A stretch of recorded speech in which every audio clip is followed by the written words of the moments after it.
저는 화엄 챔버 오케스트라의 대표이자 예술감독인 박상현입니다.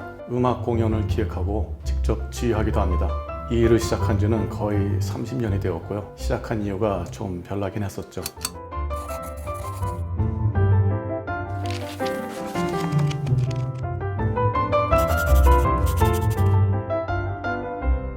당시 사람들은 예술은 고귀한 것, 클래식 음악은 뭔가 특별하고 우아한 것이라고 생각했어요. 그런데 저는 좀 색다르게 음악을 소개하고 싶었죠. 그래서 콘서트홀이 아니라 미술관에서 화랑음악회를 시작했어요. 편안한 복장한 연주자가 전시된 그림 앞에서 연주하는 음악회였습니다. 연주자는 공연 시작 전에 대기실에 앉아있지 않고 연주를 보러 온 사람들과 혹은 그림을 감상하러 온 사람들과 이야기를 나눴었죠. 공연 후에는 다가도 함께 했었고요. 그것을 시작으로 화엄 챔버 오케스트라는 지금까지 그림과 음악이 만나는 공연을 하고 있어요. 그래서 화엄이란 이름도 사실 하모니의 화엄이 아니고 그림화, 음악, 음의 화엄입니다.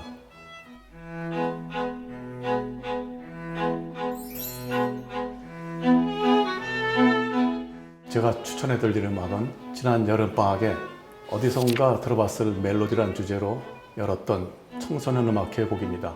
그때 청소년들을 대상으로 창작곡을 공모했었는데요. 이 곡은 그때 당선된 고3 학생의 작품입니다. 그때 반응도 아주 좋았었어요. 유명한 드보르작 신세계 교향곡과 모차르트의 여러분 다 잘 아시는 반짝반짝 작은 별을 주제로 작곡한 곡입니다. 그야말로 어디선가 들어봤을 법한 멜로디를 다양한 화성의 변화로 풀어가는 다채로운 작품입니다. 한번 같이 들어보시죠.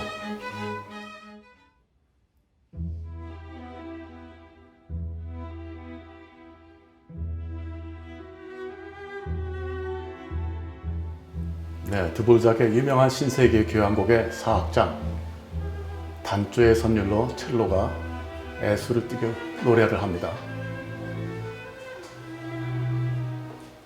이어서 제일 바이올린이 주제를 노래하죠. 이때 제이 바이올린과 비올라는 반주 부분을 담당하고 있습니다.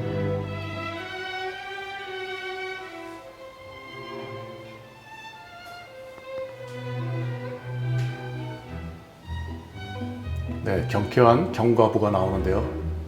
제2 주제로 넘어가기 위한 과정입니다.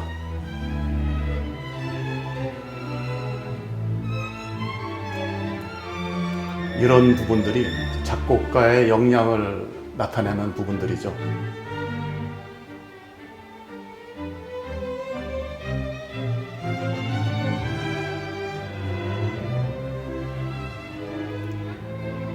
네, 아까 1주제를 변형한 멜로디도 나오고요.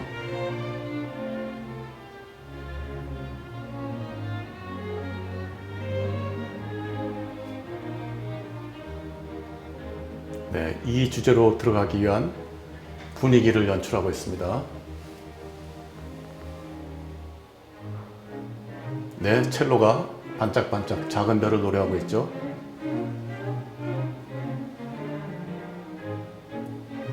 네, 이어서 제일 바이올린이 그 주제를, 제2주제를 노래하고 있습니다.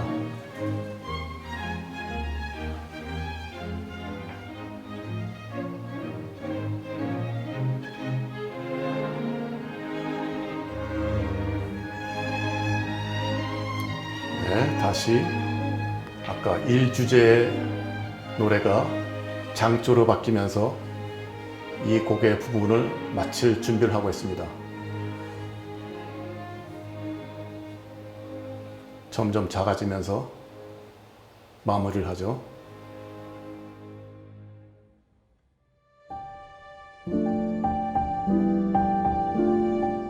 나를 둘러싼 세계를 전체적으로 파악하는 일을 통찰이라고 부르고 어떤 것을 설명 없이 순간적으로 느끼는 것을 직관이라고 하는데요. 음악과 미술처럼 서로 다른 것이 만나기 위해서는 언제나 그 사이에 통찰과 직관이 요구되죠. 중요한 것은 이런 과정을 한 번 하는 게 아니라 계속 거치게 되면 또 다른 전혀 새로운 상상력이 된다고 생각합니다. 작품 하나하나는 세상을 바라보는 창문인데요. 차이콥스키의 호두까기 인형은 크리스마스 풍경을, 베토벤의 음악은 어떤 고뇌의 장면을 보여주기도 하죠. 우리는 다양한 작품을 듣거나 직접 연주하면서 수많은 창문으로 세상을 볼 수 있지만 그건 결국 다른 사람이 만든 창문으로 세상을 보는 얘기거든요. 창작은 나만의 창문을 직접 만드는 일과 같습니다. 예술가는 새로운 창문을 만드는 꿈을 가진 사람이에요. 어떤 풍경을 향해서 어떻게 생긴 모양의 창문을 만들지 항상 생각해 보기를 바랍니다. 그 단어가 사실은 상당히 미학적이고 철학적인 어려운 단어입니다. 근데 그것을 쉽게 이해하기 위해서는 그냥 단순하게 설명 없이 이해할 수 있다, 이렇게 감각적인 면이라고 이해하면 됩니다. 그런데 사실은 그거는 감각기능만 작동하는 게 아니라 그 감각 뒤에는 엄청난 어떤 지성, 그 배경을 갖고 있기 때문에 공부를 해야 된다, 그런 또 어려움이 있어요. 하지만 결국은 감각입니다. 설명 없이 이해하는 감각.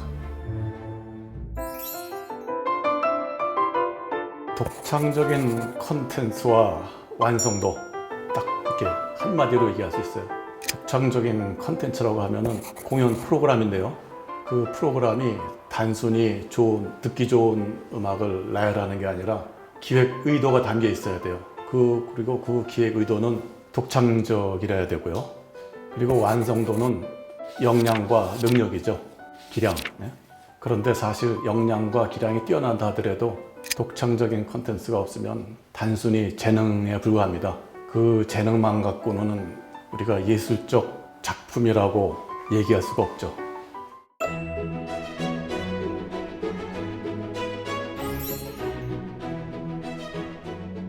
클래식과 대중음악을 나누기 시작한 건 100년이 조금 넘은 일이에요. 라디오나 텔레비전을 통해서 쉽게 들을 수 있는 대중적인 음악과 기존에 존재하던 음악을 구분해서 생긴 말이죠. 대중음악은 이 다음에는 이런 멜로디가 나오겠구나, 이별이구나, 사랑이구나 하는 듣는 즉시 예측이 가능해요. 그래서 처음 듣는 곡도 쉽게 공감하고 귀에 빨리 익숙해지죠.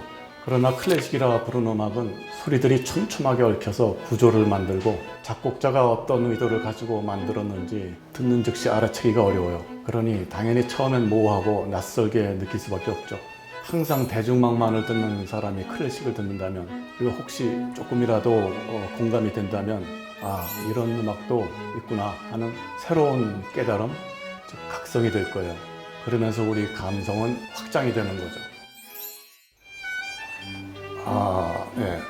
반복되는 작은 멜로디부터 찾아보는 거예요. 음악은 기본적으로 멜로디와 반주로 구분이 되어 있거든요.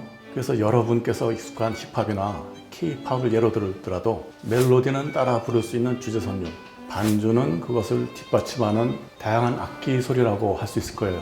클래식이 어렵다고 느끼는 이유는 그 멜로디와 반주를 선명하게 구분하기가 어렵기 때문일 텐데요.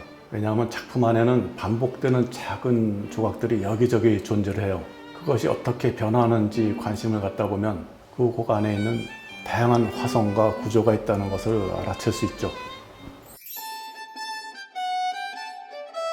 클래식 공연은 오직 음악에 집중할 수 있는 전용 공간에서 진행되고 많은 사람들이 동시에 감상하기 때문에 집중해서 듣는 사람을 방해하지 않도록 몸을 움직이거나 불필요한 소리를 내지 않는 것이 예절이라고 하면은 예절일 수 있어요. 그런데 이렇게 여럿이 모인 집중하는 형태의 음악회는 역사가 매우 짧습니다. 아주 오래전으로 거슬러 올라가면 제사를 지내거나 파티를 할 때 등 음악은 항상 어떤 행사에서 연주되곤 했었죠. 그러니 사실 모든 클래식은 실용음악이었던 겁니다. 남을 방해하지 않는 예절도 중요하지만 음악이 존재하는 순간의 그 분위기를 즐기면 되지 않을까요? 네, 클래식 음악에는 당연히 대중음악처럼 큰 규모, 작은 규모, 노래, 악기 이렇게 다양한 편성들이 있죠. 그래서 클래식 음악에서의 우리가 쉽게 접할 수 있는 100명이 되는 커다란 오케스트라와 지휘자가 나오고 소규모의 3명, 4명, 5명 이런 실력 연주할 때 관점, 시각은 사실은 전혀 달라요. 대규모 오케스트라라고 하면은 마치 웅변하듯이 목소리를 높여서 크게 외치는 연설 같기도 하고, 그 실내악에서의 그 자그마한 편성은 아주 섬세한 대화라고도 할 수 있어요. 그리고 성악곡들은 가사가 있기 때문에 가사를 이해한다면 또 쉽게 접근할 수가 있고요. 그래서 그 오케스트라인 경우에 그러면 어디다가 시선을 두고 울려 퍼지는 소리에 어디다가 더 관심을 가져야 좋을지, 사실은 그거는 지휘자를 잘 보면 돼요. 지휘자가 사인을 주는 곳, 그 부분이 지금 중요하게 나오고 있는 부분입니다. 그래서 거기에 귀를 기울이면 조금 더 이해하기가 쉽지 않을까 생각합니다. 클래식 음악이라는, 사실은 클래식이라는 말을 사실 붙여서 좀 생각이 좀 복잡해지고 어려워지는데요. 그냥 음악이라고 얘기할게요. 음악이라는 게 만약에 없다면 진지함, 깊은 사고, 미학적인 철학적인 가치관을 담을 수 있는 음악이 없다면 우리 문화와 예술에서 사실 기대할 바가 없어요. 미래지향적이지 않고 새로운 세계를 탐험하는 게 아니라, 새로운 창조가 아니라 소비하는 대로 끝날 수밖에 없는 문화적인 한계가 있죠. 그래서 다시 돌아가서 클래식 음악은 꼭 음악뿐만이 아니고 문학도 마찬가지고 미술도 마찬가지예요. 단순히 우리 재능을 표현하는 게 아니라 정신을 표현하는 거거든요. 그래서 이거는 그냥 즐기는 정도가 아니라 우리 삶의 그 방향성을 제시하는 그런 부분이 있기 때문에 꼭 필요하다고 생각합니다. 꾸준히 연습하는 노력도 물론 중요하지만 그것만으로는 한계에 부딪힐 거예요. 창작의 꽃이라면 영감이 되는 햇볕, 응원을 아끼지 않는 토양도 필요하죠. 우린 이걸 사회와 문화라고도 얘기해요. 그래서 항상 우리 주변에 관심을 기울여야 한다고 생각합니다. 지금 당장 화려하고 향기로운 꽃을 피우고 싶겠지만 조급해하지 말고 시간을 충분히 들이세요. 그러면 어느 날 나를 꼭 닮은 꽃이 피어날 테니까요.